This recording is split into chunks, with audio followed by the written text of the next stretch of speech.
आपने कश्यप ऋषि का नाम सुना है? बड़े ही महान ऋषि हैं। उनकी 16 पत्नियां थी। अब 16 पत्नियों में से एक का नाम था कद्रु और दूसरी का नाम था विनीता। ध्यान से सुनिएगा। कद्रु के संतान सारे सर्प थे। That means all her children were snakes. And Vinita के पुत्र थे अरुण और गरुड़। अब इतिहास तो ऐसा है कि कद्रु और विनीता के बीच में आपसी झगड़े के कारण वे एक दूसरे को पसंद नहीं करते थे और कद्रु ने विनीता और उनके पुत्रों को अपने वश में कर रखा था।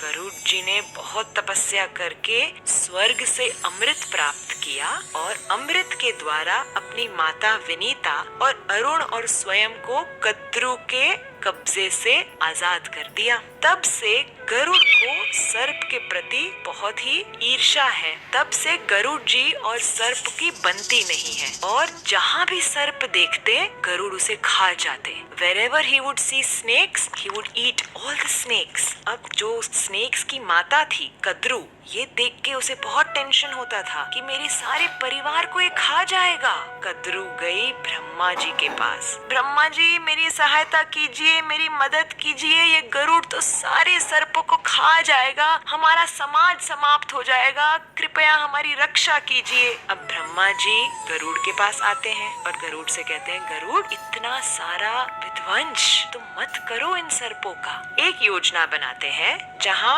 हर अमावस्या पे तुम्हें एक सर्प मिल जाएगा, तुम उसे खा लेना तुम्हारे भोजन की तरफ, तुम अन्य सर्पों को भयभीत मत करना। गरुड़ जी मान गए और इस योजना के अनुसार हर अमावस्या पे एक एक सर्प के परिवार से एक सर्प गरुड़ जी के पास पहुंच जाता था। अब ऐसे करते करते कालिया नाग के परिवार का टर्न आ गया। He had to send one snake to Garuda जी। कालिया ने कहा, मैं नहीं भेजूंगा, मेरे परिवार से कोई सर्प नहीं जाएगा।